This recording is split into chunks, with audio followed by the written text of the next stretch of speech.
ಕಾಂಗ್ರೆಸ್ ಸರ್ಕಾರವು ರೈತ ವಿರೋಧಿ ನೀತಿ ಅನುಸರಿಸುತ್ತಿರುವುದಾಗಿ ಆರೋಪಿಸಿ ಶ್ರೀರಂಗಪಟ್ಟಣದಲ್ಲಿ ರೈತರು ಹಾಗೂ ಬಿಜೆಪಿ ಮುಖಂಡರು ಪ್ರತಿಭಟನೆ ನಡೆಸಿದರು. ಶ್ರೀರಂಗಪಟ್ಟಣದ ತಾಲೂಕು ಕಚೇರಿ ಎದುರು ಹಿರಿಯ ರೈತ ಹೋರಾಟಗಾರ ಕೆಎಸ್ ನಂಜುಂಡೇಗೌಡ ಹಾಗೂ ಬಿಜೆಪಿ ತಾಲೂಕು ಮಂಡಲದ ಅಧ್ಯಕ್ಷ ಪಿಹಳ್ಳಿ ರಮೇಶ್ ನೇತೃತ್ವದಲ್ಲಿ ಪ್ರತಿಭಟನೆ ನಡೆಸಿದ ನೂರಾರು ಪ್ರತಿಭಟನಾಕಾರರು ಹೈನುಗಾರಿಕೆಯಲ್ಲಿ ಜೀವನ ನಡೆಸುತ್ತಿರುವ ರಾಜ್ಯದ 24 ಲಕ್ಷ ಹಾಲು ಉತ್ಪಾದಕ ರೈತ ಕುಟುಂಬಗಳು ಹೆಚ್ಚಾಗಿದ್ದು, ಹೆಚ್ಚಾದ ಪಶು ಆಹಾರ ದರದಿಂದ ರೈತ ಕುಲ ಸಂಕಷ್ಟಕ್ಕೊಳಗಾಗಿದೆ. ಕಾಂಗ್ರೆಸ್ ಸರ್ಕಾರವು ತನ್ನ 2023ರ ಪ್ರಣಾಳಿಕೆಯಲ್ಲಿ ಘೋಷಿಸಿದಂತೆ ಪ್ರತಿ ಲೀಟರ್ಗೆ ರೂ. 5 ರಿಂದ 7 ರು ಹೆಚ್ಚಿಸುವುದಾಗಿ ತಿಳಿಸಿದ್ದು, ಇದುವರೆಗೂ ಮೌನ ವಹಿಸಿದೆ. ಅಲ್ಲದೆ ರಾಜ್ಯ ಕಬ್ಬು ಬೆಳೆಗಾರರಿಗೆ ಕಾಂಗ್ರೆಸ್ ಸರ್ಕಾರ ನಿಗದಿಪಡಿಸಿರುವ ಪ್ರತಿ ಟನ್ಗೆ 3,300 ರುಗಳು ಎಲ್ಲ ರೈತರಿಗೂ ಅನ್ವಯವಾಗಬೇಕು. ಆದರೆ ಕೇವಲ ಬೆಳಗಾವಿ ಜಿಲ್ಲೆಗೆ ನೀಡಿರುವುದು ಸರಿಯಲ್ಲ.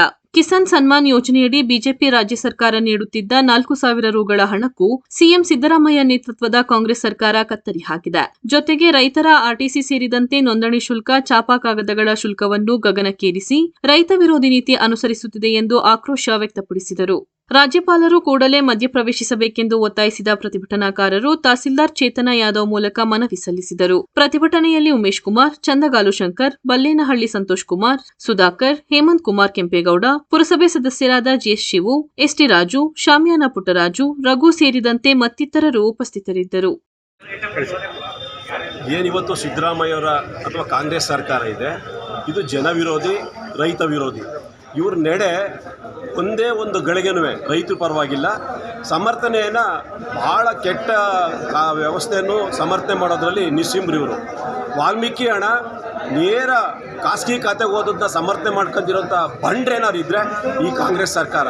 ರೈತರಿಗೆ ಕಿಸಾನ್ ಇದರಲ್ಲಿ ಕೇಂದ್ರ ಸರ್ಕಾರ ಕೊಡ್ತಿರೋ 6,000 ರೂಪಾಯಿ ಜೊತೆಗೆ ಪ್ರತಿ ರೈತರಿಗೆ 25 ರಿಂದ 30 ಲಕ್ಷ ರೈತ ಕುಟುಂಬಕ್ಕೆ ಕರ್ನಾಟಕದಲ್ಲಿ 4,000 ರೂಪಾಯಿ ಕೊಡ್ತಾಯಿದ್ರು. ಅದನ್ನು ನಿಲ್ಲಿಸಿದ್ರು.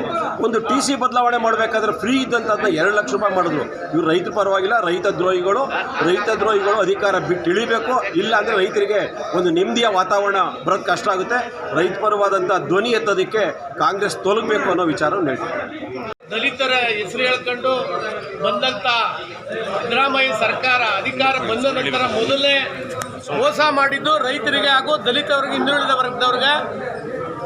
ಏನಿವತ್ತು SGP ಹಾಗೂ SC ಇರ್ತಕ್ಕಂಥ ದಲಿತರಿಗೆ ಮೀಸಲಾಗಿದ್ದಂಥ ಹಣವನ್ನು 3 ವರ್ಷಗಳಿಂದ ಸತತವಾಗಿ 36,000 ಕೋಟಿಯನ್ನು ಬೇರೆ ಇಲಾಖೆಗೆ ವರ್ಗಾವಣೆ ಮಾಡುವುದರಿಂದ ದಲಿತ ವರ್ಗ, ಹಿಂದುಳಿದ ವರ್ಗ ಅನ್ಯಾಯ ಮಾಡಿದ್ದಾರೆ ಸಿದ್ದರಾಮಯ್ಯನವರು. ಹಾಗೂ ಸಹಾಯಧನವನ್ನು ಏನು ಯಡಿಯೂರಪ್ಪನವರು ಕೊಡ್ತಿದ್ದಂಥ ಹೈನುಗಾರಿಕೆಗೆ ಕೊಡ್ತಿದ್ದಂಥ ಹಾಲಿಗೆ 5 ರೂಪಾಯಿ 700 ರೂಪಾಯಿ ಹೆಚ್ಚಿಸ್ತೀವಿ ಅಂತ ಹೇಳ್ಕೊಟ್ರು ಪ್ರಣಾಳಿಕೆಯಲ್ಲಿ. ಅದೇ ರೀತಿ ಹೆಚ್ಚಿಸಬೇಕು. ಯಾವುದೇ ರೀತಿ ಸರಿಯಾದ ಸಮಯಕ್ಕೆ ಕೊಡ್ತಾ ಇಲ್ಲ. ಇವ್ರು ಏನು ಹೇಳ್ತಾರೆ, ಕಾಂಗ್ರೆಸ್ ಸರ್ಕಾರ ನಾವು ಗ್ಯಾರಂಟಿಗಳು ಕೊಡ್ತಾ ಇದ್ದೀವಿ ಅಂತ. ಗ್ಯಾರಂಟಿಗೆ ನಾವು ಯಾರು ವಿರೋಧ ಮಾಡ್ಕೊಂಡಿಲ್ಲ.